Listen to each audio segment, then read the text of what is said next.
দর্শক, চলতি বছর হচ্ছে চীন এবং বাংলাদেশের কূটনৈতিক সম্পর্ক প্রতিষ্ঠার ৫০তম বার্ষিক এবং চীন বাংলাদেশের সাংস্কৃতিক বিনিময়ের বছর।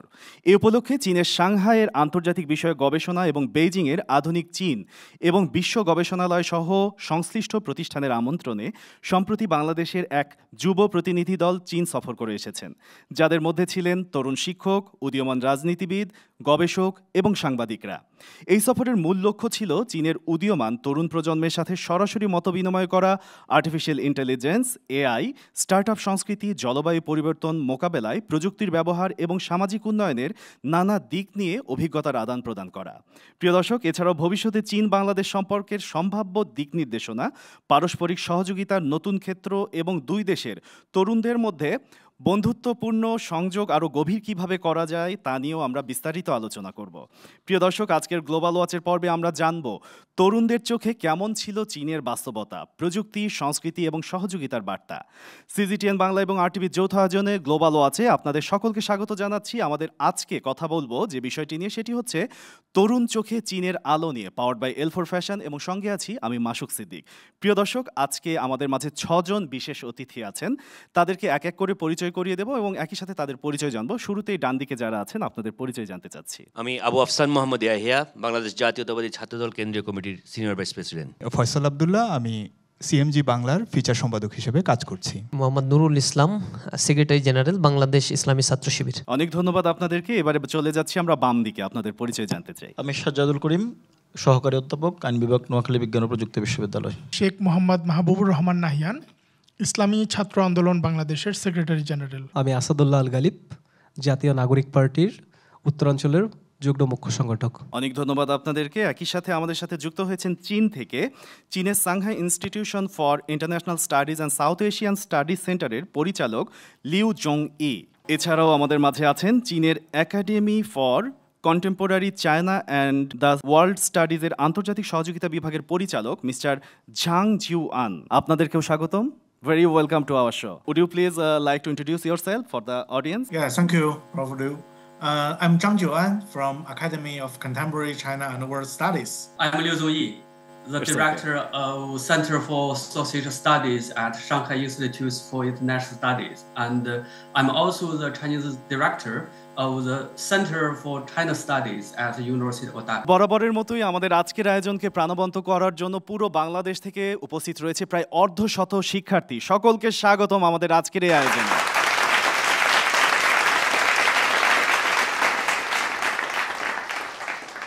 শুরুতেই আমরা যাচ্ছি অধ্যাপক মিস্টার লিউ জং ইর কাছে। In the past 2 years, the Shanghai Institutes for International Studies has invited several Bangladeshi delegates to visit China.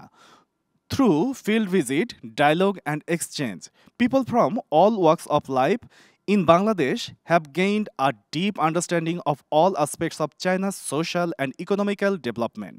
What are the difference in the theme and itinerary design of Bangladeshi youth leaders' visit to China this year?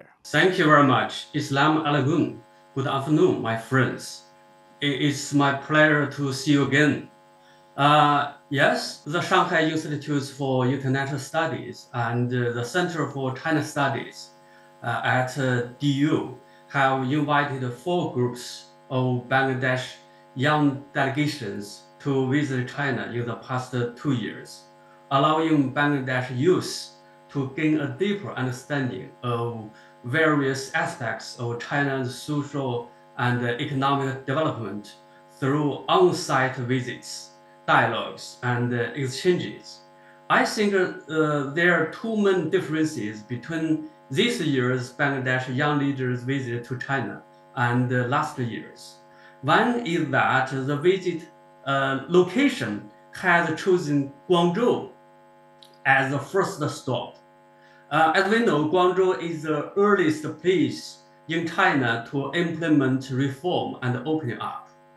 And Guangzhou, Hong Kong, Macau, Great Bay Area is also one of the most developed regions in China.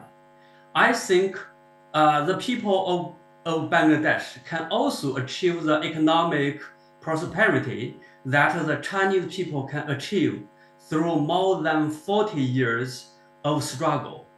The second difference is that about half of the members this year are youth branches or student leaders of various political parties in Bangladesh.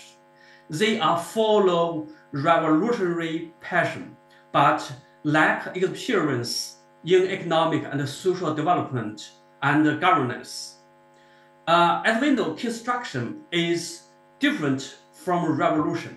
China's development from a poor and backward country to the initial realization of modernization today relies on the revolutionary spirit of ideas struggle, as well as very refined economic and social governance, political consultation, and social stability. I think all the members of the delegation have seen this and have carefully considered the development prospects of Bangladesh. Thank you mister Liu Zongyi. প্রিয় দর্শক, চীন একটি বিশাল দেশ। আমরা যদি এক বছরও চিন্তা করি, এক বছরও কিন্তু পর্যাপ্ত নয় চীনের সংস্কৃতি এবং সৌন্দর্য দেখার জন্য। অতি সম্প্রতি বাংলাদেশ থেকে 10 জনের একটি প্রতিনিধি দল চীনকে দেখে এসেছেন। চলুন তাদের চোখে দেখে নেই ভিডিওর মাধ্যমে কি কি দেখে এলেন তারা। চীনের 3 মেগাসিটি কুয়াংচৌ, সাংহাই ও বেইজিংয়ে সফর শেষে 21 জুন রাতে বাংলাদেশে ফিরে আসেন দেশের বিশ্ববিদ্যালয় শিক্ষক, গবেষণাকর্মী, শীর্ষ ছাত্র সংগঠনের নেতা ও সংবাদকর্মীদের সমন্বয়ে গঠিত 22 তরুণের একটি প্রতিনিধি দল। 11 জুন চীন সফরে যান তারা।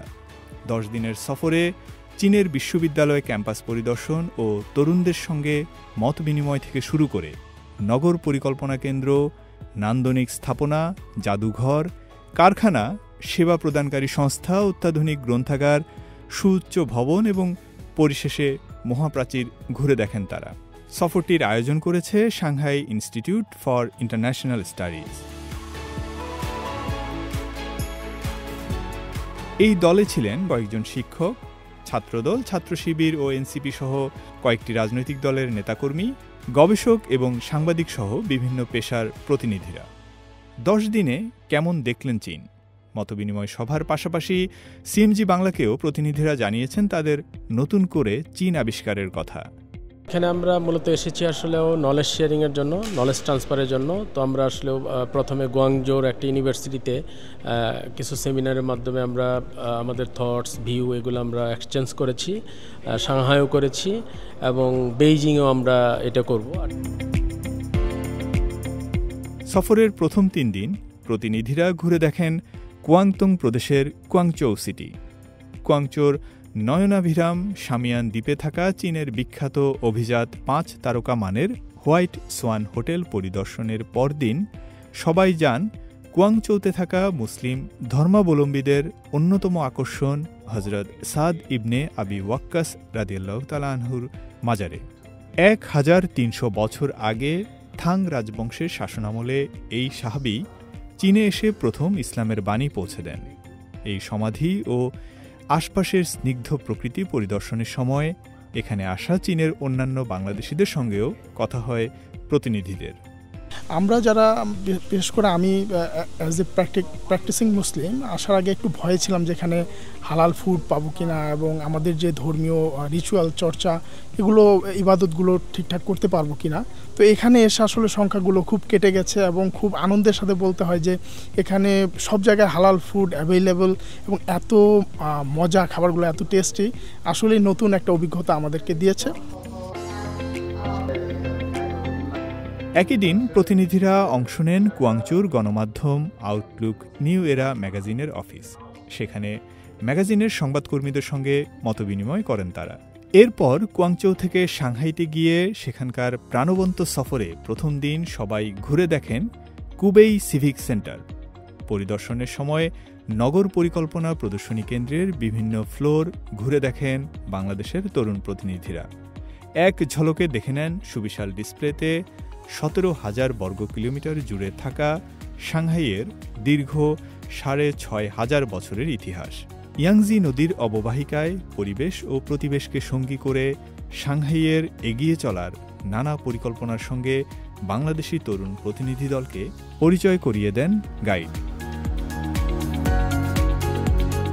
বেইজিং পর্বে এসে প্রতিনিধিরা মি ইউন ডিস্ট্রিক্টের BAIC নিউ এনার্জি সুপার ফ্যাক্টরিতে চোখের সামনেই দেখতে পান অত্যাধুনিক চীনের সুতিকাগার। সুবিশাল কমলা রঙের রোবোটিক বাহু কি করে চটজলদি আস্ত বৈদ্যুতিক গাড়ি তৈরি করে ফেলছে তা দেখে চমৎকৃত হন তারা। সেই সঙ্গে তরুণ চোখে এড়িয়ে যায়নি চীনের পরিচ্ছন্নতা, বিশেষ করে রাস্তার মোড়ে মোড়ে ও সড়ক দ্বীপগুলোয় ফুলের সমারোহ দেখে মুগ্ধতা প্রকাশ করেছেন সবাই। It is a very clean city. Shanghai, especially Shanghai and Guangzhou also. Beijing পর্বে আকর্ষণীয় আয়োজনের মধ্যে ছিল জাতীয় জাদুঘর, ফরবিডেন সিটি ও গ্রেট ওয়াল পরিদর্শন। জাদুঘরে প্রাচীন চীনের শত শত প্রত্নতাত্ত্বিক আবিষ্কার দেখে প্রতিনিধিরা বুঝতে পারেন চীন শুধু এআই বা রোবটেই পারদর্শী নয়, হাজার বছরের ঐতিহ্যকে সযত্নে আগলে রাখতেও দারুণ সচেষ্ট। গুয়াংজুতে আমাদের প্রথম দিন যেদিন ভিজিট করা হলো ওই দিনও আমরা বিভিন্ন ধরনের কালচার বা ওদের যে চাইনিজ ইথনিক কালচারের যে ট্রেডিশনাল অ্যাটায়ার থেকে শুরু করে সব কিছু এক্সপ্লোর করেছি। মোটামুটি সব কিছুই ভালো লেগেছে। বেইজিংয়ে চীনের পররাষ্ট্র মন্ত্রণালয়ের একটি নিয়মিত সংবাদ সম্মেলন কিভাবে অনুষ্ঠিত হয় সেটাও সরাসরি দেখেন প্রতিনিধিরা। সমাপনী অনুষ্ঠানে তারা তুলে ধরেন তাদের চীন দর্শন ও অনুভূতির কথা।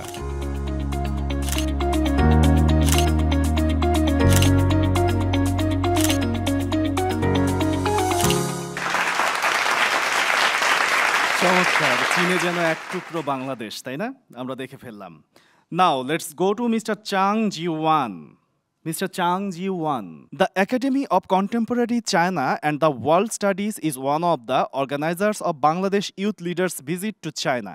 At the closing ceremony held by the China Foreign Languages Publishing Administration on June 20, how did the Chinese and Bangladeshi sides evaluate this visit?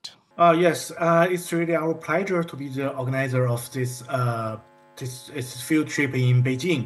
And at the closing ceremony, our Bangladesh friends are very happy about the arrangement, the agenda we have in the 3 days in Beijing. And I think they that the Blue Hall, the regular press conference of Ministry of Foreign Affairs and the BAIC Super Factory are the most memorable stops for the delegation members. Thank you so much.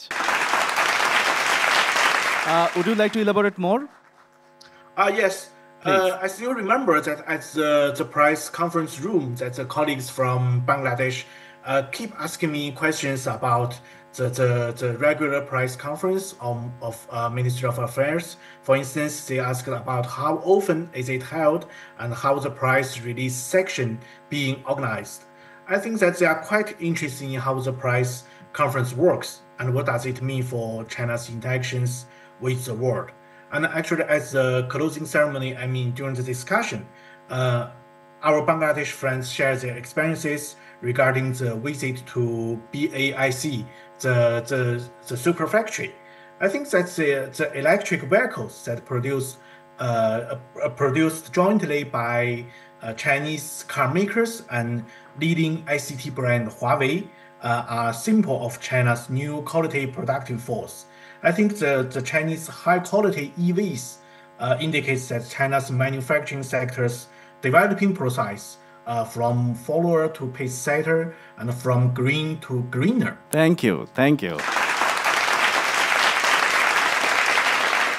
প্রিয় দর্শক, আমরা চীনা অতিথিদের কাছ থেকে আমাদের এবারের প্রতিনিধি দল সম্পর্কে ধারণা পেয়েছি। এবারে আমরা বাংলাদেশি প্রতিনিধিদের কাছ থেকে তাদের অভিজ্ঞতা শুনবো। শুরুতেই আমরা চলে যাচ্ছি নোয়াখালী বিজ্ঞান ও প্রযুক্তি বিশ্ববিদ্যালয়ের সহকারী অধ্যাপক সাজ্জাদুল করিমের কাছে। সাজ্জাদুল করিম, আপনার কাছে জানতে চাইবো, এবারে কি আপনার চীনে প্রথম সফর? হ্যাঁ, এটাই আমার চীনের প্রথম সফর ছিল। আচ্ছা, এই 10 দিনে কেমন দেখলেন? চীন সফর করার পরে যে অভিজ্ঞতা আসলে মনে হয়েছে সেটা 10 দিন না, আমরা অনেক বছর ধরেই চীনকে এক্সপ্লোর করেছি, এটাই মনে হয়েছে। আর চীনের পজিটিভ যে সাইডগুলো, পজিটিভ যে বিষয়গুলো, সেগুলো বলতে গেলে আসলে অনেক লম্বা লিস্ট হবে। বিশেষ করে আমি যদি বলি তাদের তথ্য প্রযুক্তি ইনফ্রাস্ট্রাকচারাল যে ডেভেলপমেন্ট, তারপরে তাদের শিক্ষা খাতে টেকনোলজির প্রয়োগ, সরাসরি ডিজিটালাইজেশন শিক্ষা খাতগুলো, এই বিষয়গুলো আমাকে খুব বেশি প্রভাবিত করেছে চীন সম্পর্কে। আর বিশেষ করে তাদের হসপিটালিটি, এটাও চোখে পড়ার মতোই ছিল। প্রথম দিন এয়ারপোর্ট থেকে হোটেলে যাই, যেহেতু প্রথমবার চীন সফর করেছি, স্বাভাবিকভাবেই আমাদের অনেকগুলো বিষয় না জানা ছিল, অজানা ছিল। পরে আমরা যেখানেই যাকেই জিজ্ঞেস করেছি যে কোনো বিষয়ে, সে পথচারী হলেও সে আমাদেরকে খুব কোরিয়ালি এবং খুব আন্তরিকতার সহকারেই আমাদেরকে সহযোগিতা করেছিল। এরপরে আমরা ওনাদের যে গাড়ির ফ্যাক্টরি ভিজিট করেছি। এখানে যে বিষয়টা আমাকে খুব বেশি প্রভাবিত করেছে সেটা হচ্ছে তাদের প্রযুক্তিকে তারা কীভাবে কাজে লাগাচ্ছে সে বিষয়টা। একটা গাড়ি তারা প্রডিউস করছে উইদিন 20 আওয়ার্স, একবারে গাড়ির from very beginning to the finishing of the car, the take only 20 hours. খুবই চমৎকার। বিশেষ করে আমি দেখেছি সেখানে রোবোটিক্স বিদ্যার কি প্রয়োগ।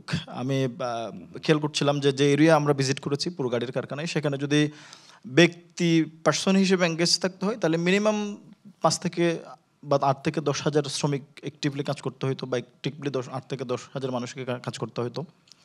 কিন্তু রোবটের সাহায্যে তারা সেখানে সর্বোচ্চ আমার কাছে মনে হয় 100 থেকে 200 মানুষ এঙ্গেজ করেছে। তার মানে রোবটগুলোকে এত নিখুঁতভাবে তারা ডিরেকশন দিচ্ছে, গাইড করছে রোবটগুলো, গাড়ির কালারিং করা থেকে শুরু করে পার্টসগুলো যেখানে সেট আপ করা সেখানে সেট আপ করা, এভরিথিং খুব নিখুঁতভাবে তারা করছে। এবং এভাবেই তারা 20 ঘন্টায় প্রতি 20 ঘন্টা একটা গাড়ি প্রডিউস করছে। এটা আরেকটা বিষয় আমার এই কারখানাতে আমার ভালো লেগেছে, সেটা হচ্ছে যে কয়েকজন বা যে বললাম যে 100 বা 200 মানুষকে আমরা দেখেছি কাজ করতে, তাদের মধ্যে এই 100-200 মানুষ অলমোস্ট সবাই ছিল ইয়াং মানে আমার কাছে মনে হয়েছে সবাই বিশ্ববিদ্যালয়ের শিক্ষার্থী। তো আমরা আমাদের বিশ্ববিদ্যালয়ে আমিও পড়াচ্ছি বিশ্ববিদ্যালয়ের স্টুডেন্টদেরকে।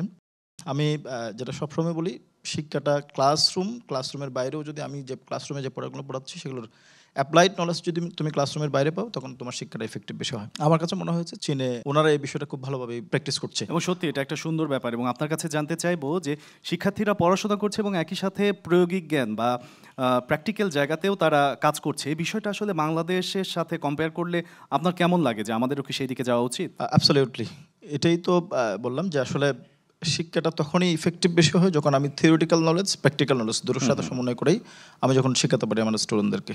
জি, চীনে আমি সেটা সরাসরি দেখেছি যে তাদের ইঞ্জিনিয়ারিং সাবজেক্টে যে স্টুডেন্টগুলো পড়াশোনা করছে তাদেরকে কীভাবে ফ্যাক্টরিতে এনে সরাসরি গাড়ির ম্যানুফ্যাকচারিং প্রসেসে তাদেরকে এঙ্গেজ করাচ্ছে, প্র্যাকটিক্যাল ক্লাসের মতোই তারা শেখাচ্ছে একবারে। তার মানে হাতে কলমে পাশাপাশি প্র্যাকটিক্যালি তারা শেখাচ্ছে। আমরা চলে যাচ্ছি ইসলামী ছাত্র আন্দোলন বাংলাদেশের সেক্রেটারি জেনারেল শেখ মাহবুবুর রহমানের কাছে। ভাইয়া, আমরা ভিডিওতে যেমনটা দেখছিলাম যে চীন সফরের আগে আপনি বিভিন্ন রকমের দুশ্চিন্তা করছিলেন যে কোথায় যাব, কি খাবো, তাদের ব্যবহার কেমন হবে, নামাজ পড়ার জায়গা পাবো কিনা। যাওয়ার পরে আপনি আসলে মূল বিষয়টা কি দেখলেন, কি ঘটলো শুনতে চাই। আসলে চীন সফরটা আমরা শুধুমাত্র তাদের উন্নতি, শিক্ষা, প্রযুক্তি এই দৃষ্টিকোণ থেকে আমি দেখার চেষ্টা করিনি, আরও কিছু দৃষ্টিভঙ্গি নিয়ে সেখানে গিয়েছিলাম। এবং পশ্চিমের চোখে আমরা চীনকে যেভাবে এতদিন জেনেছি, দেখেছি, সেখানে গিয়ে আসলে অভিজ্ঞতার একটা পরিবর্তনই হয়েছে।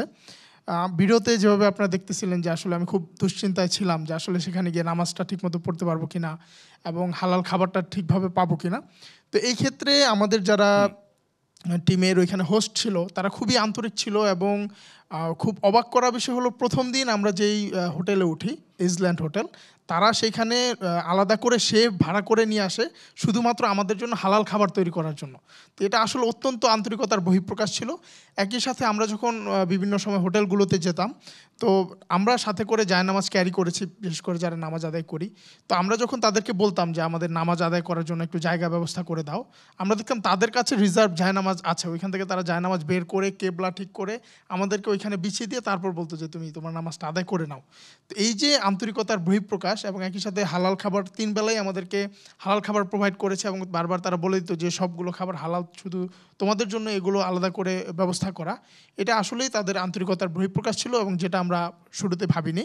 একই সাথে যখন আমরা বিভিন্ন স্টেশনে ছিলাম, আমরা বাইরে ছিলাম, তখন আমাদের নামাজের সময় হয়েছে। ঠিক তখন আমরা কখনো রাস্তার পাশে, কখনো এয়ারপোর্টে আমরা ওপেন স্পেসে জায়নামাজ বিছিয়ে নামাজ পড়েছি। তো আমরা একটু আতঙ্কগ্রস্ত ছিলাম যে ওইখানে যারা প্রশাসনে ছিল বা যারা এখানকার সিটিজেনরা রয়েছে তারা এটাকে ইন্টারফেয়ার করে কিনা বা একটু খারাপ চোখে দেখে কিনা।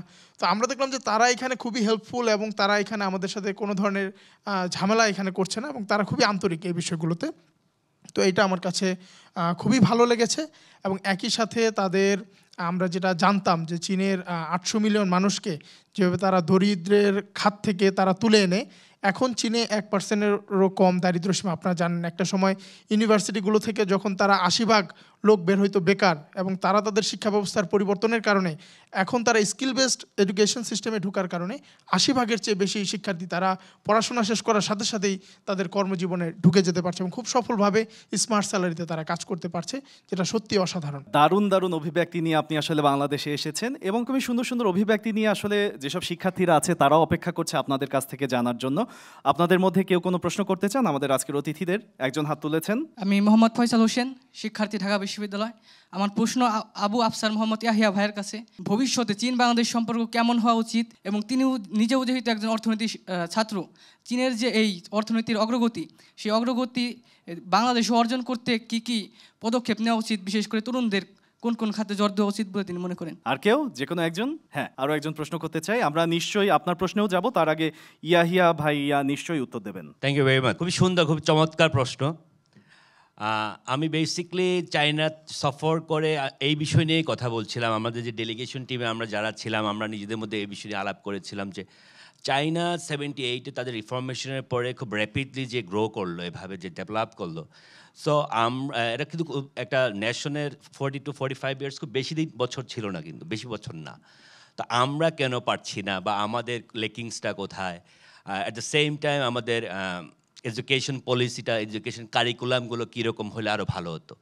সো আমি মনে করি এক্ষেত্রে অন্যদের সাথে আমার দ্বিমত থাকতেও পারে, এটা আমার খুবই পার্সোনাল অপিনিয়ন। সেটি হচ্ছে আমাদের মনে হয় একটু কারিগরি শিক্ষাতে একটু খুব জোর দেওয়া উচিত আমাদের মধ্যে। আমি চায়নাতে গিয়ে যেটা আমি লক্ষ্য করেছি, তারা খুব স্কিল্ড লেবার, তারা খুব বেশি, তাদের পড়ালেখার মান খুবই ভালো।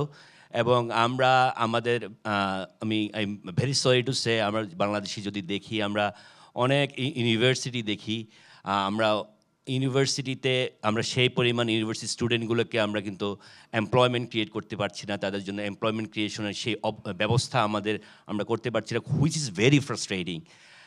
But at the same time যদি আমরা এই ধরনের যদি যেটা আপনারা বলেন ভোকেশনাল শিক্ষা ব্যবস্থা বা কারিগরি শিক্ষা ব্যবস্থা যদি আমরা খুব জোর দিই, আমার মনে হয় এটা বাংলাদেশের আমাদের যে হিউজ পপুলেশনটা হিউজ একটা রিসোর্সে পরিণত হবে।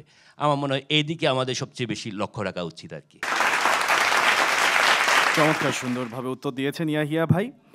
আরও একজন প্রশ্ন করতে চাচ্ছিলেন। আমি সামিহা সাবরিন। আমার প্রশ্ন সাজ্জাদুল করিম স্যারের কাছে, যে বাংলাদেশের ভিশন 2041 বাস্তবায়নে তরুণদের চীন সফর কিভাবে আরও প্রস্তুত করে তুলতে পারে আমাদের সবাইকে? তরুণ প্রজন্মকে তারা কীভাবে কাজে লাগাচ্ছে, ওনাদের বেকারত্বের হার কীরকম, ওনাদের বিশ্ববিদ্যালয় গ্র্যাজুয়েটগুলো কীভাবে তৈরি করে, বিশ্ববিদ্যালয় গ্র্যাজুয়েশন কমপ্লিট করে তারা কোন কোন সেক্টরে এঙ্গেজড হচ্ছে, এই বিষয়গুলো আমি খেয়াল করার চেষ্টা করছিলাম। আমাদের বিশ্ববিদ্যালয়ে আমরা আমাদের স্টুডেন্টদেরকে পড়াচ্ছি 4 বছর মেয়াদি অনার্স ডিগ্রি দিচ্ছি, কিছু কিছু ডিপার্টমেন্ট 5 বছর মেয়াদি অনার্স ডিগ্রি দিচ্ছি, এরপরে মাস্টার্স করছে। এরপরে আবার দীর্ঘ সময় পরে তাকে অনার্স মাস্টার শেষ করার পরে চাকরির জন্য, প্রচলিত চাকরির জন্য প্রিপারেশন নিতে হয়। জটিল প্রক্রিয়ার মধ্যে আমাদের সিস্টেমটা আমরা দাঁড় করিয়েছি। কিন্তু ওখানে আমি যেটা দেখলাম সেটা হচ্ছে বিশ্ববিদ্যালয় গ্র্যাজুয়েশন কমপ্লিট করার আগেই ওনাদের ক্যাম্পাসে থাকা অবস্থায় অনেকটা চাকরি সিকিউর হয়ে যায়। দ্যাট মিনস যারা এন্টারপ্রেনিয়র যারা আছে বা যারা বিভিন্ন ইন্ডাস্ট্রিয়াল কোম্পানি যারা আছে চীনে, ওনাদের স্টেক হোল্ডার যারা, প্রতিনিধি যারা, তারা ক্যাম্পাসেই প্রফেসরদেরকে আহ্বান করে যে আপনাদের এই সেক্টরে গ্র্যাজুয়েট সংখ্যা কীরকম, তাদের আমার ফ্যাক্টরিতে, আমার ইন্ডাস্ট্রিতে তাদের ইনভলভ করার প্রয়োজন, আপনি আমাদেরকে কোঅপারেট করেন। তার মানে অনার্স কমপ্লিট করার আগেই একটা স্টুডেন্ট সম্পর্কে টোটাল তথ্য ওই কোম্পানির স্টেক হোল্ডারের কাছে, প্রতিনিধির কাছে বিশ্ববিদ্যালয় কর্তৃপক্ষই পৌঁছায় দিচ্ছে। পরে অনার্স শেষ হচ্ছে, পরে ওনারা সেই ভাইবা নিয়ে ক্যাম্পাসে ইন্টারভিউ নিয়ে ক্যাম্পাস শেষ করার আগেই অনেকটা তার জব সিকিউরড হয়ে যাচ্ছে। জব বলতে আমাদের এখানে আমি যেটা দেখেছি বা আমাদের যেটা প্র্যাকটিস সেটা হচ্ছে আমরা জব, কিছু ট্রেডিশনাল জব আমরা আমাদের তরুণদেরকে ইনভলভ করছি ট্রেডিশনাল জবে। যেমন আমি যদি বলি BCS এর কথা বলি, বাংলাদেশ পাবলিক সার্ভিস কমিশন, যেটা এই যে ট্রেডিশনাল ওয়েতে আমরা নিয়োগ দিচ্ছি, ট্রেডিশনাল ওয়েতে পরীক্ষা হচ্ছে, একটা এই গদবাঁধা স্টাইলেই চলতেছে।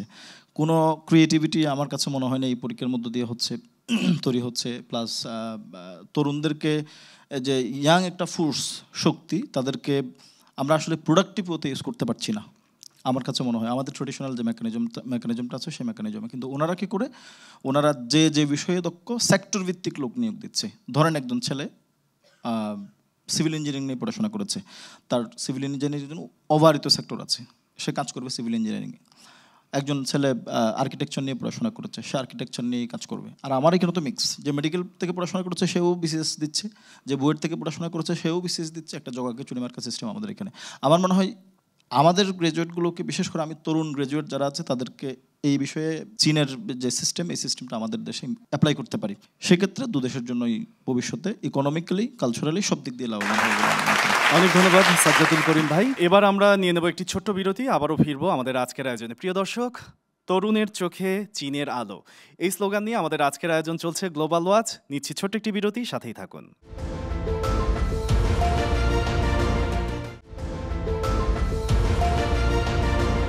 প্রিয় দর্শক, আবারও ফিরে এলাম আমাদের আজকের গ্লোবাল ওয়াচে, পাওয়ার্ড বাই এল4 ফ্যাশন। সঙ্গে আছি আমি মাসুক সিদ্দিক এবং চলে যাচ্ছি আমাদের মূল আয়োজনে। ফয়সাল আব্দুল্লাহ ভাইয়ের কাছে যেতে চাই এবার।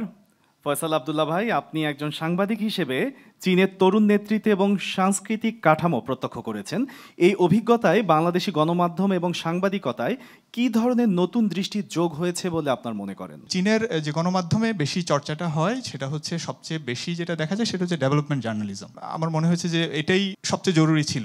জানি যে শুনেছি গত 4 দশকে চীনের যেই উন্নয়ন অগ্রযাত্রা, সেই অগ্রযাত্রায় কিন্তু মিডিয়ার তো অবশ্যই একটা ভূমিকা থাকবেই। সো সেই ক্ষেত্রে এই ডেভেলপমেন্ট জার্নালিজমটাই আমার কাছে মনে হয়েছে সবচেয়ে বেশি ইন্সপায়ারিং। চীনের এটা হচ্ছে স্টেট ওন্ড মিডিয়া। এখন স্টেটটা আবার কি নিয়ে সেটা একটু ধারণা দিই। চীনের কিন্তু একটা চীনের যে সরকারি দল সেটাকে বলে হচ্ছে communist party of China, CPC হচ্ছে চীনের সরকার। এরপর সিপিসির আবার একটা ইউথ উইং আছে, সেটা হচ্ছে CYLC, communist youth league of China. তো ইন্টারেস্টিং ব্যাপারটা হলো যে সিপিসির টোটাল মেম্বার হচ্ছে প্রায় 10 কোটির উপরে, এবং যে ইউথ পোর্শনটা আছে সিপিসির ইউথ লিগ অফ চায়না, সেখানে সদস্য সংখ্যা আছে 7.5 কোটিরও বেশি। এবং প্রতি বছর সিপিসিতে যে রিক্রুটমেন্টটা হয়, সেই রিক্রুটমেন্টটা হয় সেই ইউথ লিগ থেকে, CYLC থেকে, এবং 80% 80% হচ্ছে সবাই তরুণ। তার মানে হচ্ছে চীনের গণমাধ্যম আসলে তারুণ্যেরই একটা শক্তি, এবং সবার মিডিয়া। হ্যাঁ, স্টেট ওন্ড মানে যে একদম খুব বেশি একদম স্টেট কন্ট্রোল, বিষয়টা ওইরকম না। এটা চীনের মিডিয়ার সঙ্গে যদি আপনাদের প্রতিনিয়ত যোগাযোগটা হয়, আপনারা যদি পড়েন খবরের প্যাটার্ন, উপস্থাপনার প্যাটার্ন, তাহলে এই ধারণাটা আরও স্ট্রং হবে আমি মনে করি। এখন আমাদের অনেকের আবার অনেক দেশেরই আমরা সোর্স হিসাবে, নিউজের সোর্স হিসাবে ওয়েস্টার্ন মিডিয়াকে একটু ফলো করি, যে সূত্র হিসেবে আমরা হয়তো অনেক ওয়েস্টার্ন মিডিয়াগুলোকেই বেশি বলতে পছন্দ করি, যে হ্যাঁ এই নিউজটা বিবিসিতে এসেছে, CNN-এ এসেছে, এরকম। তা হোয়াই নট চায়না ডেইলি? হ্যাঁ, হোয়াই নট CGTN? চায়না ডেইলির অথেন্টিসিটি, বা আমরা কি একটা মিডিয়াকে আরেকটা মিডিয়ার চেয়ে বেশি অথেন্টিক বলবো কি না, সেটাও যাচাই করা, সেটাও ফিল করা খুব সহজ আমি মনে করি। যেমন চায়না ডেইলির জবাবদিহির জায়গাটা কিন্তু বিশাল। কারণ হচ্ছে যে চীনের মিডিয়া স্টেট ওন্ড, কোনো কিন্তু বিজনেসম্যানদের ওন্ড না, এটা কিন্তু কোনো ব্যবসায়ীদের হাতে নেই চীনের মিডিয়া। হ্যাঁ, তো অথেন্টিসিটির জায়গাটা এবং জবাবদিহির জায়গাটা অনেক বেশি স্ট্রং। তো এই জায়গা থেকে মানে চীনের নিউজ বা মিডিয়ার নিউজ, এদিক দিয়ে আমরা মনে করি যে নির্ভরযোগ্য বেশি, আমি মনে করি। এক্ষেত্রে আমি মনে করি যে আমাদের মিডিয়া যে জিনিসগুলো নিতে পারে এখন প্রাথমিকভাবে আমরা ফলো করতে পারি, সেটা হচ্ছে চীনের ডেভেলপমেন্ট জার্নালিজমের যে পার্টগুলো আছে, ইকোনমির, নিউজ, বিজনেস, প্রযুক্তি, তারপর এডুকেশন, হেলথ, এসব দিক দিয়ে অনেক স্ট্রং। চায়না মিডিয়ার প্রেজেন্টেশন, তাদের ফুটেজ, তাদের কন্টেন্ট, এবং যে বিভিন্ন সময়ে যে আপডেট হয়। আপনারা কেউ চায়না ডেইলি পড়েন কি না? কারণ আমাদের যে সাংহাইতে গিয়েছিলাম, সেখানে এক প্রফেসর আমাদেরকে রিকমেন্ড করেছেন যে চীনকে জানতে হলে আগে তো যাওয়ার তো কোনো বিকল্প নেই, দেখতেই হবে, কিন্তু প্রাথমিক ধারণার জন্য আপনাকে চীনের মিডিয়া একটু ফলো করতে হবে। হ্যাঁ, এক্ষেত্রে সিসিটিভি রেগুলার আপডেট দেয়, এবং প্রচুর আমরা সেখানে ভিডিও পাই।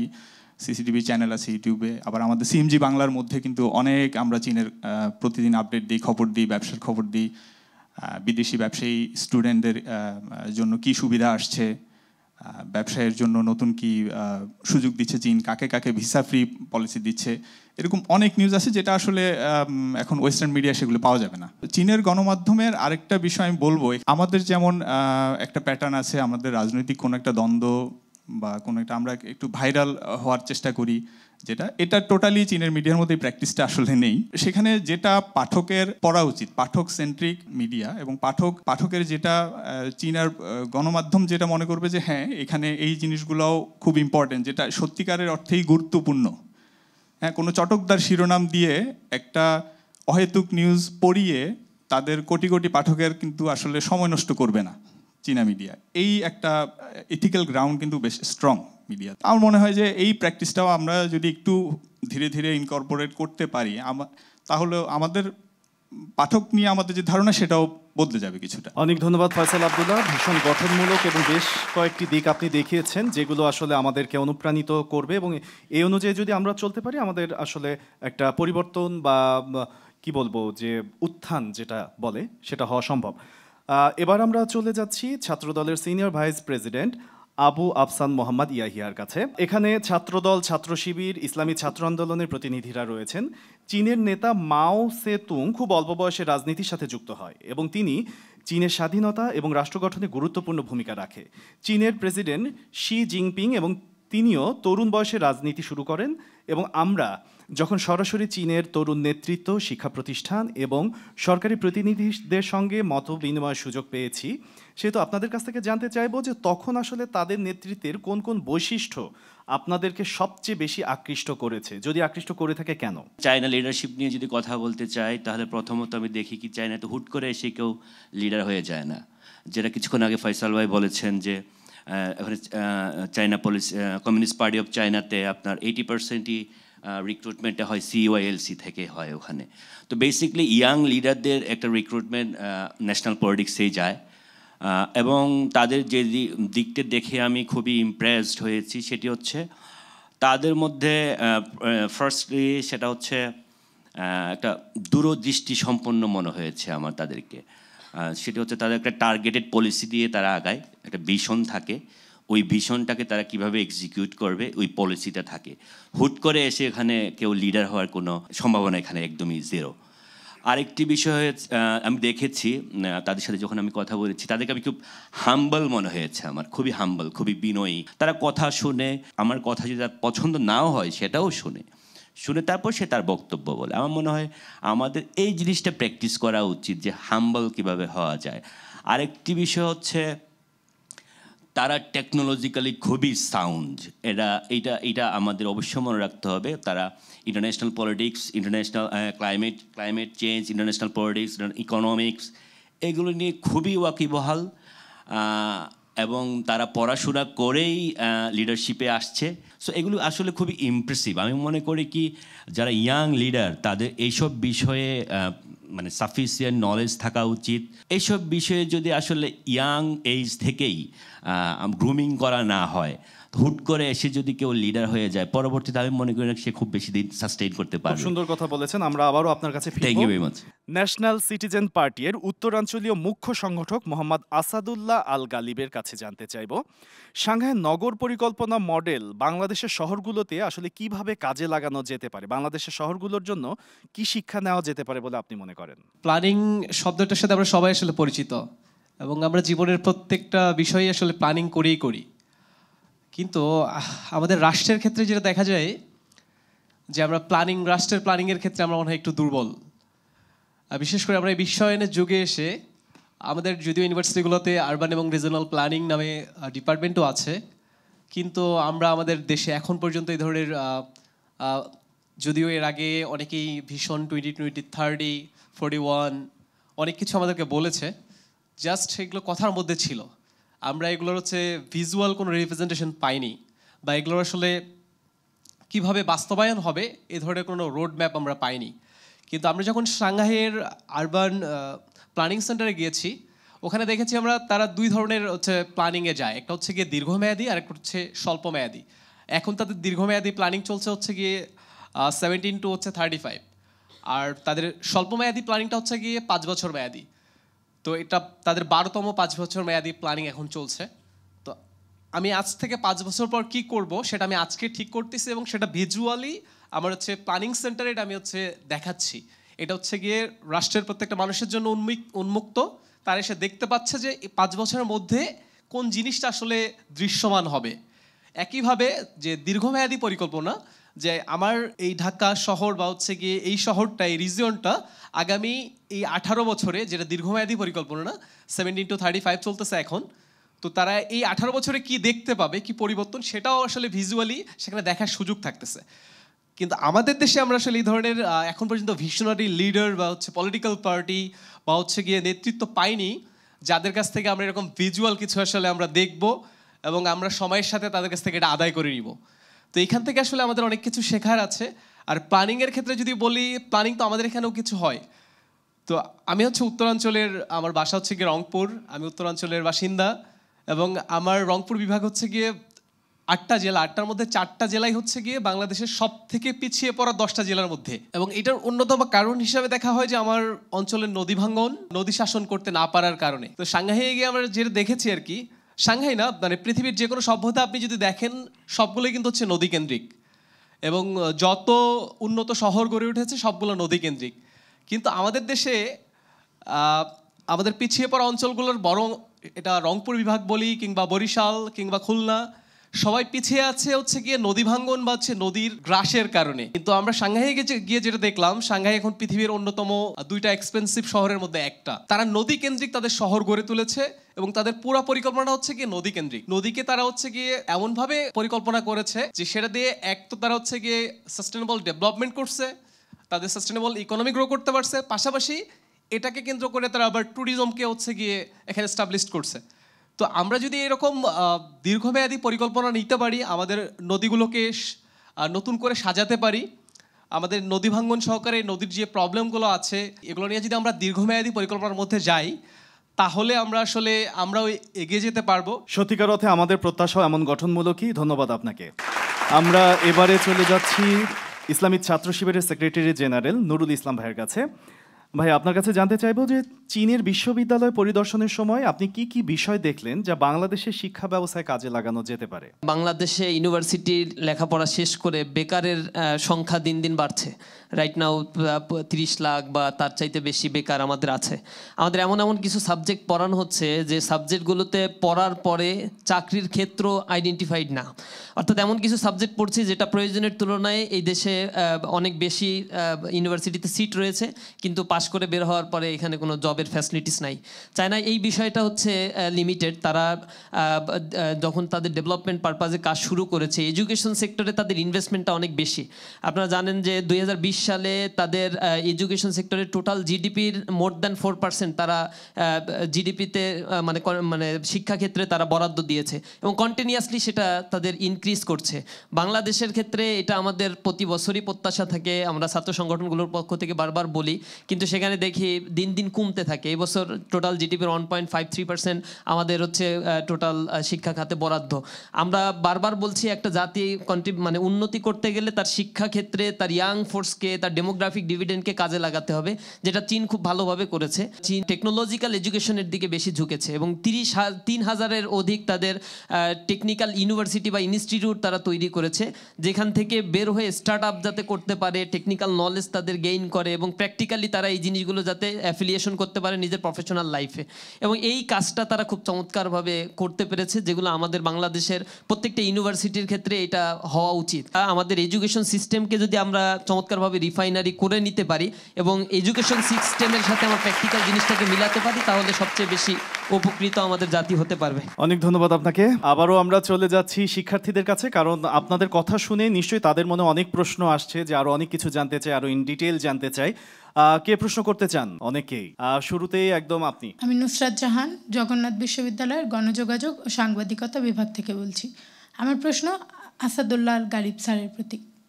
স্যার, আপনার সফরের মাধ্যমে চীনের দারিদ্র্য বিমোচন এবং ডিজিটাল রূপান্তর সম্পর্কে আপনি কি জানতে পেরেছেন এবং উন্নয়নশীল দেশ হিসেবে বাংলাদেশের এক্ষেত্রে কি করণীয়?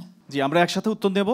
এরপরে কি প্রশ্ন করতে চান? হ্যাঁ, আপনি দাঁড়ান। আসমাউল হোসনা ঋতু, আমি অধ্যয়নরত রয়েছি ঢাকা বিশ্ববিদ্যালয়ের চীনা ভাষা ও সংস্কৃতি বিভাগে। আমার একটি প্রশ্ন আছে আবু ইয়াহিয়া স্যারের কাছে। স্যার, আপনার মতে বাংলাদেশে চীনা ভাষা সংস্কৃতি নিয়ে পড়াশোনা, চীনার ভাষার সংস্কৃতি রিসার্চ এগুলো নিয়ে পড়াশোনা এবং এই সব সাবজেক্টে যারা অধ্যয়নরত রয়েছে তাদের ভবিষ্যৎ নিয়ে আপনি কি বলতে চান? আর একটি প্রশ্ন নেব আপনি। আমি মাইশা সিদ্দিকা, বর্তমানে পড়াশোনা করছি লোক প্রশাসন বিভাগে, ঢাকা বিশ্ববিদ্যালয়ে। তো আমার প্রশ্নটা ছিল যে ফয়সাল আবদুল্লাহ স্যারের কাছে, যে মানে চীন ও বাংলাদেশ সফরে গত 50 বছরের আমাদের বড় বড় অর্জনগুলো কি কি, আর সেটা হচ্ছে সামাজিক ক্ষেত্রে, সাংস্কৃতিক, অর্থনৈতিক এবং রাজনৈতিক, এই 4টা ক্ষেত্রতে আমাদের গত 50 বছরের অর্জনগুলো আসলে কি কি। অনেক ধন্যবাদ আপনাকে। শুরুতেই গালিব ভাইয়ের কাছে যাচ্ছি। গালিব ভাই, চিং রাজবংশের পতন হয় হচ্ছে গিয়ে 1912 সালে। এরপরে সেখানে হচ্ছে জাতীয়তাবাদীরা ক্ষমতায় আসে। তাদের ক্ষমতার সময়টা ছিল 1949 পর্যন্ত। এর মাঝে হচ্ছে গিয়ে দ্বিতীয় বিশ্বযুদ্ধ যায় এবং হচ্ছে গিয়ে জাতীয়তাবাদীদের সঙ্গে হচ্ছে গিয়ে কমিউনিস্ট পার্টির হচ্ছে গিয়ে গৃহযুদ্ধ হয়। 1949 সালে হচ্ছে গৃহযুদ্ধে হচ্ছে গিয়ে জাতীয়তাবাদীদের পতন হয় এবং হচ্ছে গিয়ে কমিউনিস্ট পার্টির যাত্রা শুরু হয় চীনে। তো এই কমিউনিস্ট পার্টি যখন ক্ষমতায় আসে, মাও সেতুং তখন তাদের নেতৃত্বে আসে এবং মাও সেতুং 1949 থেকে 1976 পর্যন্ত ক্ষমতায় ছিল। এই সময়ে সে শুরুতেই যে উদ্যোগটা নিয়েছিল, চীনে শিল্প বিপ্লবের সে চেষ্টা করে এবং সেটাতে সে সফলভাবে ব্যর্থ হয় এবং 1956 থেকে 58 সালে প্রায় 2 লাখের অধিক মানুষ শুধুমাত্র দুর্ভিক্ষে মারা যায়। তাদের এই 49 সালে যে বিপ্লব ছিল, তারা একটা সংগ্রামের মধ্য দিয়ে বিজয় অর্জন করে রাষ্ট্রের ক্ষমতায় আসলো। এরপরে কিন্তু তারা রাষ্ট্রকে দীর্ঘ সময় কিছু দিতে পারে নাই। দুর্ভিক্ষের মধ্য দিয়ে 2 লাখ মানুষের জীবন দিতে হয়েছে। তো এর পরে গিয়ে যখন সে ব্যর্থ হয়, সে শিল্প বিপ্লবের দিকে না গিয়ে বা হচ্ছে উন্নয়নের দিকে না গিয়ে মাও সেতুং যেটা করে সেটা হচ্ছে গিয়ে পরবর্তীতে 66 থেকে 76 পর্যন্ত সে হচ্ছে সাংস্কৃতিক বিপ্লবের জন্য লড়াই শুরু করে এবং সফলভাবে 76-এর মধ্যে সাংস্কৃতিক বিপ্লব সফল করে। এই সময় কিন্তু তারা হচ্ছে গিয়ে উন্নয়ন নিয়ে কাজ করেনি, তারা কাজ করেছে একটা জাতির মনন তৈরি করার জন্য। যেই মননের মধ্য দিয়ে 1976-এর সময়কালের মধ্যেই হচ্ছে গিয়ে চায়নাতে একটা পলিটিক্যাল স্ট্যাবিলিটি চলে আসে। বাংলাদেশে আমরা হচ্ছে গিয়ে সদ্য বিপ্লব সফল করেছি, কিন্তু স্টিল আমাদের দেশে পলিটিক্যাল স্ট্যাবিলিটি আসেনি। তো যতক্ষণ না পর্যন্ত আমরা পলিটিক্যাল স্ট্যাবিলিটি নিয়ে আসতে পারবো, ততক্ষণ পর্যন্ত আমরা আসলে ওই ডেভেলপমেন্টের দিকে আমরা যাইতে পারবো না। আমরা প্রত্যাশা নিয়ে বসে থাকতে পারি, কিন্তু বাস্তবতা হচ্ছে গিয়ে আমাদের যদি আমরা ডেভেলপমেন্টের দিকে যাইতে চাই, সবার আগে আমার লাগবে পলিটিক্যাল স্ট্যাবিলিটি, এবং এই পলিটিক্যাল স্ট্যাবিলিটি যদি আমরা আনতে চাই, তাহলে আমাদের সবার আগে যেটা লাগবে সেটা হচ্ছে আমাদের সাংস্কৃতিক বিপ্লব লাগবে। আমরা এখন পর্যন্ত সাংস্কৃতিক বিপ্লবের দিকে যাইতে পারি নাই, আমাদের ব্যর্থতা আসলে এখানেই। আমরা যদি সাংস্কৃতিক বিপ্লবের মধ্য দিয়ে আমরা যদি পলিটিক্যাল স্ট্যাবিলিটি আনতে পারি, তারপরে আমরা চায়না যদি দেখি, আমরা 76 পরবর্তী সময়ে কিন্তু চায়না হচ্ছে গিয়ে তাদের অর্থনৈতিক যে স্ট্যাবিলিটি এটার দিকে তারা ধাবিত হওয়া শুরু করে এবং 86-এর পরে গিয়ে তারা হচ্ছে গিয়ে প্রযুক্তির যে তাদের প্রযুক্তি নিয়ে কাজ, সেটা হচ্ছে কিন্তু 86-এর পর থেকে শুরু হয় প্রযুক্তির বিপ্লব। তো প্রত্যেকটা জিনিস আসলে ধাপে ধাপে আসছে। শুরুতে তারা হচ্ছে গিয়ে স্বাধীনতা অর্জন করছে, এরপরে সাংস্কৃতিক বিপ্লবের মধ্য দিয়ে মনন তৈরি করেছে, তারপরে তাদের একটা সাস্টেনেবল ইকোনমি তৈরি করেছে, এরপরে হচ্ছে গিয়ে তারা প্রযুক্তির বিপ্লবে গেছে, তারপরে তারা বিশ্ব নেতৃত্বের দিকে আসছে। চমৎকার, সুন্দর, পরিষ্কারভাবে আপনি আপনার উত্তর দিতে পেরেছেন। চমৎকার, ধন্যবাদ আপনাকে। এবারে আমরা চলে যাচ্ছি ইয়াহিয়া ভাইয়ের কাছে, আপনার প্রশ্নের উত্তর শুনতে চাই। যেহেতু চায়না আমাদের দেশের সবচেয়ে বড় ডেভেলপমেন্ট পার্টনার, সেই ক্ষেত্রে আমার মনে হয় অবশ্যই চাইনিজ যে ল্যাঙ্গুয়েজ আপনি পড়ালেখা করছেন, আপনার কেরিয়ার অবশ্যই আপনি যদি ভালো করেন, আপনার ভালো কেরিয়ার আছে এখানে। আরেকটি বিষয় হচ্ছে এই ক্ষেত্রে আমি মনে করি বাংলাদেশ এবং চায়নার যে ইনস্টিটিউশনগুলো রয়েছে, শিক্ষা প্রতিষ্ঠানগুলো রয়েছে, এখানে আরও বিশদ আকারে রিসার্চ এবং স্টাডি হওয়া উচিত। চায়নার কালচার, ল্যাঙ্গুয়েজ এগুলো নিয়ে আরও অনেক কয়েকটি ইউনিভার্সিটি মনে আমাদের এখন রয়েছে। আরও অন্যান্য ইউনিভার্সিটিগুলো এইসব কোলাবোরেটিভ কাজ যদি করে, আমার মনে হয় এটা দুই দেশের আন্তঃসম্পর্ক বৃদ্ধিতে এটা সহায়তা করবে। আমার মনে হয় যে কোনো দেশের এটা পিপল টু পিপল রিলেশনশিপ হওয়া উচিত, এবং পিপল টু পিপল রিলেশনশিপ হওয়ার ক্ষেত্রে এই ধরনের কালচারগুলো, এই ধরনের শিক্ষা সংস্কৃতি বিস্তারের ক্ষেত্রে চাইনিজ ল্যাঙ্গুয়েজ ভালো এই ডিপার্টমেন্ট একটি ভালো ভূমিকা রাখবে। Thank you. চমৎকার, অনেক ধন্যবাদ ইয়াহিয়া ভাইয়া। আমরা এবারে চলে যাব ফয়সাল আব্দুল্লাহ ভাইয়ের কাছে। ভাইয়া, গত 5 দশকে অনেক সরকার ছিল, অনেক ধরনের সরকার ছিল, নির্বাচিত অনির্বাচিত অনেক রকম সরকার আমরা দেখেছি, কিন্তু কখনো কিন্তু চীনের সঙ্গে খুব একটা খারাপ সম্পর্ক কিন্তু হয়নি আমাদের। হ্যাঁ, অনেকের সঙ্গে উত্থান পতন সম্পর্কের হয় কিন্তু অন্যান্য দেশের সঙ্গে, কিন্তু চীনের সঙ্গে আমাদের কোনোদিনও খারাপ সম্পর্ক হয়নি। এবং চীন সবসময় কেন হয়নি, কারণ চীন তো সরকার মানুষকে বেশি গুরুত্ব দিচ্ছে, বাংলাদেশের মানুষকে। চীনের কাছে মুংজালা গুয়েরেন অনেক বড়। হ্যাঁ, তো এটাকে আমাদের কাজে লাগাতে হবে। আসলে আমাদের মানুষ যারা আছি, মানুষ টু মানুষ কানেকশন বাড়াতে হবে। এই ক্ষেত্রে আমি মনে করি যে আমাদের প্রথম ধাপ হলো এক ধরনের কমিউনিকেশন, যোগাযোগ।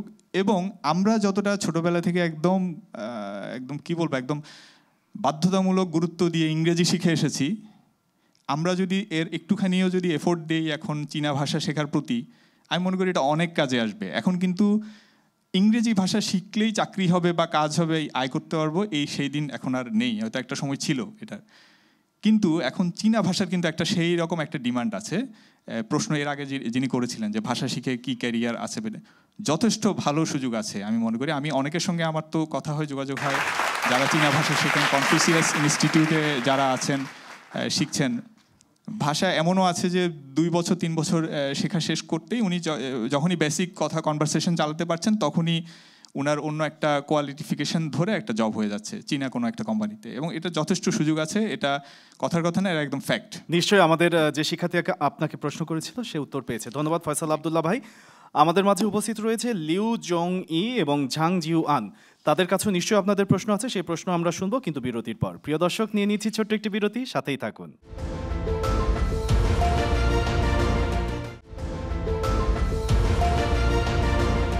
দর্শক, বিরতির পর ফিরে এলাম আবারও আমাদের গ্লোবাল ওয়াচের আজকের আয়োজনে। প্রিয় দর্শক, বিরতির আগে বলেছিলাম যে আমাদের আজকের স্পেশাল অতিথিদেরকে প্রশ্ন করবে আমাদের আজকের শিক্ষার্থীরা।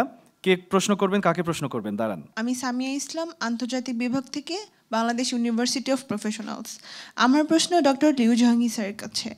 As the director of the south Asian studies centre at SIIS, how do you evaluate the current state of China-Bangladesh relations? And what areas of joint research and academic collaboration do you see as most promising for the future? Thank you very much for your question. Personally, I think the current relationship between China and Bangladesh is very good. I fully understand Bangladesh's balanced foreign policy, but not every major power can provide the same assistance as China in addressing Bangladesh's most pressing economic and social development issues. Just now, my friends mentioned the planning and design. Actually, China's experience in reform and opening up over the past 40 years is not shared by other major powers. Some countries seem to be very good at economic development planning, but compared to China, they are definitely at a very low level, I think. So for any developing country, opportunities for development are fleeting. So I hope that all sectors of Bangladesh can recognize the sincerity of China's development cooperation with Bangladesh and seize the opportunities for development. As for the focus of our exchange between Chinese think tanks and the universities as our research cooperation, I think what the Bangladesh people need most at present is economic and social development. So you can find after decades of reform and opening up, just I said, China has learned a lot experiences. China and Bangladesh should exchange their experience in economic and social development. The exchange of think tanks and universities between China and Bangladesh does not involve ideology at all, but focuses on the bottleneck issues that can help Bangladesh solve its economic and social development.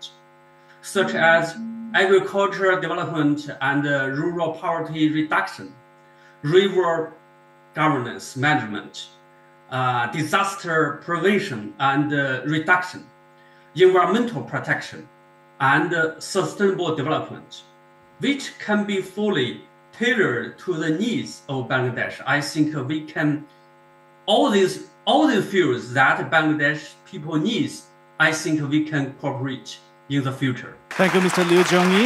এবারে Mr. Zhang Jiu আনের জন্য প্রশ্ন আছে কার? Please. I am Abhishek Mukherjee, studying in Department of Finance in University of Dhaka. So the question is,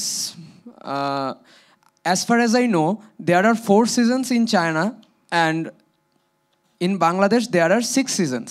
So China is the biggest country in terms of area. So there are many states where the seasons play a massive factor, and in Bangladesh it is just one season which rule across the whole country. So there are some certain sectors where the productivity depends on the natural resources. So in China, there are some states where when there is productivity is very high, and there are some states when there is productivity is low. But in terms of Bangladesh, there are massive uplift or a massive downfall. So what will you suggest without the technical improvement, how to improve this productivity in Bangladesh? Okay, well, I understand your question. Thank you for your question. But I think it's quite far beyond my knowledge. So I think that Bangladesh and China, we can have more cooperation about this to make it more productive, I think. Thank you mister Zhang Jiwan. আমাদের অতিথিদের জন্য আর কোনো প্রশ্ন আছে আপনাদের? অনেকেরই আছে। ওকে, second line থেকে আপনি। আমার নাম ইমামুল হোসেন, শিক্ষার্থী, জগন্নাথ বিশ্ববিদ্যালয় সাংবাদিকতা বিভাগ। আমার কোয়েশ্চেন হচ্ছে গালিব ভাইয়ের কাছে। আচ্ছা, চীনের বিশ্ববিদ্যালয়ের শিক্ষার্থীরা চীনের প্রযুক্তিগত উন্নতিতে কীরকম অংশগ্রহণ করছে বলে আপনি পর্যবেক্ষণ করেছেন, যেটা বাংলাদেশের বিশ্ববিদ্যালয়ের শিক্ষার্থীদের জন্য শিক্ষণীয়? আরও একটা প্রশ্ন আমরা নিয়ে নেই, তারপর আমরা উত্তরে যাব একসাথে। আমি ফাইজা হাসান, বর্তমানে বিউপির আন্তর্জাতিক সম্পর্ক বিভাগে অধ্যয়নরত। আমার প্রশ্ন ন্যাশনাল সিটিজেন পার্টির উত্তরাঞ্চলীয় মুখ্য সংগঠক মোহাম্মদ আসাদুল্লাহ আল গালিবের কাছে। চীনের রাজনৈতিক কাঠামো ও নেতৃত্ব বিকাশের পদ্ধতির সঙ্গে বাংলাদেশের তরুণ রাজনীতির ভবিষ্যৎ গঠনের কোনো মিল বা অনুপ্রেরণা খুঁজে পেয়েছেন কি? দুটো প্রশ্নই গালিব ভাইয়ের কাছে। গালিব ভাই দুটোই যদি একসাথে মার্চ করে উত্তর দিয়ে দেন। প্রথম প্রশ্নে আসি, সেটা হচ্ছে কি আমাদের শিক্ষা ব্যবস্থার, চীনের শিক্ষা ব্যবস্থার সাথে যে তাদের কর্মক্ষেত্রে যে বিষয়টা তুলে ধরা হয়েছে, বিশেষ করে প্রযুক্তি এবং আর্টিফিশিয়াল ইন্টেলিজেন্সের যে বিষয়টা। তো এখানে আমরা চীনে যেটা দেখেছি, এবং ইতিমধ্যে নুরুল ভাই সহ অনেকেই বিষয়টা নিয়ে আসছেন, যে চীনের শিক্ষা ব্যবস্থাটা এমনভাবে সাজানো যে আমার যেটা যতটুকু প্রয়োজন, আমার আর্টিফিশিয়াল ইন্টেলিজেন্সে যদি আমার 10,000 স্টুডেন্ট দরকার হয়, আমি 10,000 স্টুডেন্টকেই ট্রেন করব। আমার পলিটিক্যাল সায়েন্সের যদি আমার 100 জন দরকার হয়, আমি 100 জনকেই ট্রেন করব। এখানে হচ্ছে কি আমার চাহিদা অনুযায়ী হচ্ছে কি আমি ইউনিভার্সিটি তৈরি করছি, ইউনিভার্সিটিতে সিটগুলো বরাদ্দ দিচ্ছে, যার ফলে তাদের কাজের ক্ষেত্রটা ফিক্সড থাকে এবং তারা ইজিলি হচ্ছে গিয়ে কর্মক্ষেত্রে সহজে যাইতে পারে। আর সেকেন্ড কোশ্চেন ছিল হচ্ছে গিয়ে চীনের যে নেতৃত্ব বিকাশ বা যেই সিস্টেমের মধ্য দিয়ে চীন এখানে আসছে, সেখানে আসলে বাংলাদেশের কি করার সুযোগ আছে। আমি এর আগে একটা প্রশ্নে চীনের ইতিহাসটা নিয়ে আসছিলাম। তো আমরাও আসলে ওই চীনের 1949 সালে চীন যে জায়গায় ছিল, আমি মনে করতেছি বাংলাদেশ এখন ঠিক ওই জায়গায় আসছে, যে আমরা জাস্ট একটা স্বৈরাচারকে পতন ঘটিয়েছি, এখন নতুন করে বাংলাদেশ বিনির্মাণের সুযোগ আমাদের হাতে এসেছে। আমরা এখন আমাদের সবার আগে যেটা দরকার সেটা হচ্ছে পলিটিক্যাল স্টেবিলিটি। এইটা আমরা নিয়ে আসতে পারলে সেকেন্ড ধাপ হচ্ছে কি আমাদের ইকোনমিকে স্টেবল করতে হবে। ইকোনমিকে যদি আমরা স্টেবল করতে চাই, এটার জন্য যেটা দরকার সেটা হচ্ছে আমাদের সাস্টেনেবল ডেভেলপমেন্ট। এই জায়গায় আমাদের প্রত্যেকটা পলিটিক্যাল পার্টির ভিশন নিয়ে মানুষের সামনে চলে আসতে হবে। তারা যদি ভিশন সামনে রেখে আমাদের সাস্টেনেবল ইকোনমি, সাস্টেনেবল ডেভেলপমেন্ট এর জন্য কাজ করে, তাহলে আসলে আমরা আগাই যেতে পারবো। আমরা হচ্ছে গিয়ে চীনের মতো হচ্ছে গিয়ে বিশ্ব নেতৃত্ব দিতে পারবো। ধন্যবাদ। অনেক ধন্যবাদ আপনাকে। এবারে চলে যাচ্ছি মিস্টার জ্যাং জুই আনের কাছে। Young people are the hope of national development. In the past 2 years, you have received several Bangladeshi youth delegations to visit Beijing, including young people from different sectors such as political parties, think tanks, media, and diplomacy. What is your impression of young people in Bangladesh? Okay, thank you for your question. I think the first impression I got from the Bangladesh people is about maybe 15 years ago when I was a PhD student. I studied in Denmark, and I have a classmate from Bangladesh. And from him, I think that the Bangladesh people young people is very smart, and they speak fluent English and have very strong attachment to his home country. I mean, they are very hardworking and dedicated to his home country. So in this during this trip in Beijing, we went to the CCECC. It's a leading Chinese civil engineering company, and we have a discussion with the deputy head of that company. And our Bangladesh friends keep asking questions about the employment issues, how to enhance their skills to fulfill the company's requirements. So I think that our Bangladesh friends are very concerned about their domestic development issues. And I think this is the Bangladesh version of people-centered philosophy. I mean, we really get each other. We are on the same page. Thank you so much. Many thanks. Now, Professor Liu Zhongyi, during their visit to Shanghai, Guangzhou, and Beijing, the Bangladesh youth leadership delegations experienced firsthand the achievements of Chinese-style modernization and closely observed the grassroots practice of Chinese whole process people democracy. At present, Bangladesh is at a critical juncture in its historical development and transformation. In your view, what new approaches to nation building and social governance can Chinese development experience offer to Bangladeshi youth during the period of transition? Actually, I think our Bangladeshi friends, especially young friends, think about this issue more deeply than me. Because I think one of China's development experiences is that economic development requires domestic, political, and social stability. Just as several Bangladesh friends have mentioned repeatedly, as well as peace and stability in the surrounding international environment. Domestic, political, and social stability comes first.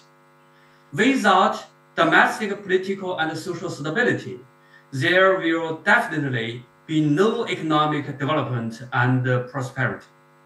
This requires that the country to establish inclusive political and social systems that are in line with its national conditions. China has established a system of whole process people's democracy and political consultation among political parties under the leadership of CPC. Bangladesh's national conditions are different from that of China, but it can certainly find a political system that suits itself. However, in the process of building a political system that is in line with the national conditions of the country, it's not only necessary to struggle with rules, but also to compromise with each other on the basis of basically meeting the requirements of various political forces. I think our Bangladesh friends has grasped the essence of Chinese political system. Thank you so much.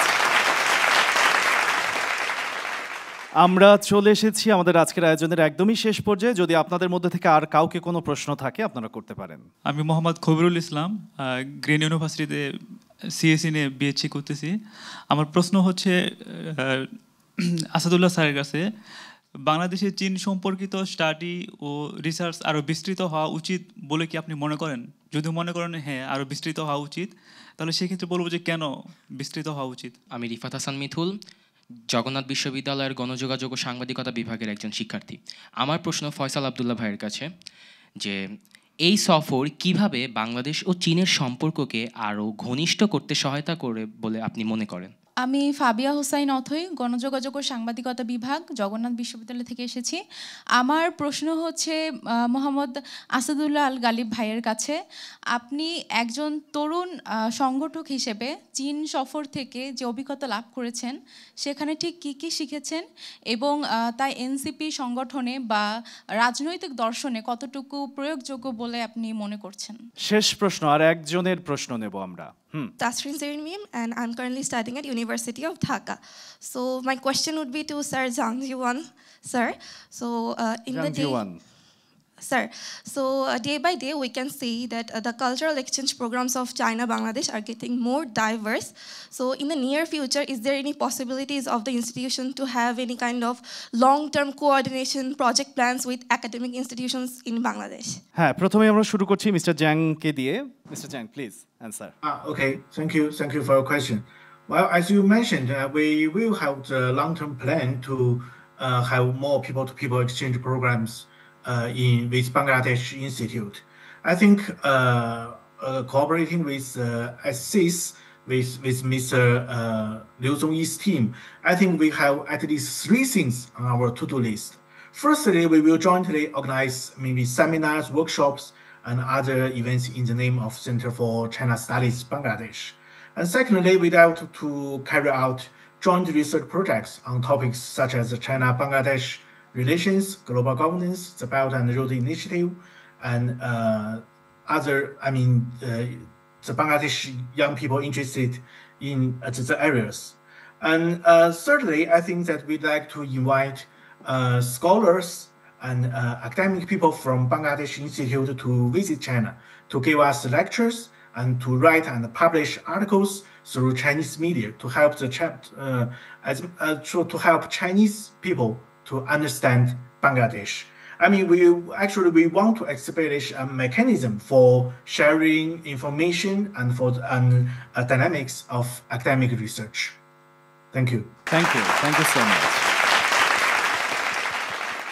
এরপরে আমরা চলে যাচ্ছি, প্রশ্ন ছিল গালিব ভাইয়ের কাছে। কেন শিখবো জানবো, এটা একটা বিষয়। সেকেন্ড হচ্ছে গিয়ে শেখার জন্য কিছু থাকতে হবে। তো বাংলাদেশে অনেকগুলো ভাষা শেখা হয়, চর্চা করা হয়, কিন্তু চায়না বা হচ্ছে গিয়ে আরও কিছু ভাষা আছে যেগুলো এখন পৃথিবীতে যদি আমরা দেখি রিসোর্স আসলে কোন ভাষাগুলো সব থেকে বেশি আছে, সব থেকে বেশি এই মুহূর্তে রিসোর্স আছে হচ্ছে গিয়ে ইংরেজি ভাষায়, এরপরে হচ্ছে গিয়ে চায়না এবং রাশিয়ান ভাষায়। আমরা যদি জানতে চাই, শিখতে চাই, তাহলে হচ্ছে গিয়ে ভাষা জানতে হবে। ভাষা না জানলে আমি কখনোই হচ্ছে গিয়ে শিখতে পারবো না। তো রিসোর্স যেহেতু সব থেকে বেশি আছে এই মুহূর্তে ইংলিশ, চায়না এবং হচ্ছে গিয়ে রাশিয়ান ভাষায়, তাহলে এগুলো শেখার আসলে বিকল্প নাই। তো আমরা যেহেতু শুধুমাত্র ইংরেজি মাধ্যমে এখন পড়াশোনা করছি, চায়না না, পাশাপাশি রাশিয়া সহ আরও যেই সকল ভাষাগুলো সমৃদ্ধ, যেগুলোতে রিসোর্স বেশি আছে, সেগুলো অবশ্যই আমাদের শেখা উচিত এবং আমাদের ইউনিভার্সিটিগুলোতে এই সাবজেক্টগুলো অবশ্যই যুক্ত করা উচিত বলে আমি মনে করছি। আমি আশাবাদী আগামী নেতৃত্বে যারা আসবে তারা এই বিষয়গুলো মাথায় নিয়ে হচ্ছে গিয়ে নতুন দেশ সাজাবে। সেকেন্ড কোশ্চেন ছিল হচ্ছে গিয়ে চায়না থেকে আমি যা শিখে আসছি সেটা নতুন বাংলাদেশ বিনির্মাণ, বিশেষ করে আমার যেহেতু নতুন রাজনৈতিক দল, সেটাতে কাজে লাগবে কিনা। আমি অবশ্যই মনে করি এটা আসলে আমার জন্য একটা বড় একটা সুযোগ ছিল, যেহেতু আমার দল নতুন করে জাস্ট যাত্রা শুরু করেছে। তো আমি চায়নার যে গড়ে ওঠা, এইটা আমার আগামীর ক্যারিয়ারের ক্ষেত্রে এবং আমার পার্টির নতুন করে বাংলাদেশকে সাজানোর ক্ষেত্রে ভূমিকা রাখবে। এই সফরে যেগুলো দেখলাম, এগুলো অবশ্যই আমি আমার পার্টির মধ্য দিয়ে আগামীর বাংলাদেশ বিনির্মাণে আমার কাজে লাগবে বলে আমি মনে করছি। ধন্যবাদ। আমরা চলে যাচ্ছি ইয়াহিয়া ভাইয়ের কাছে।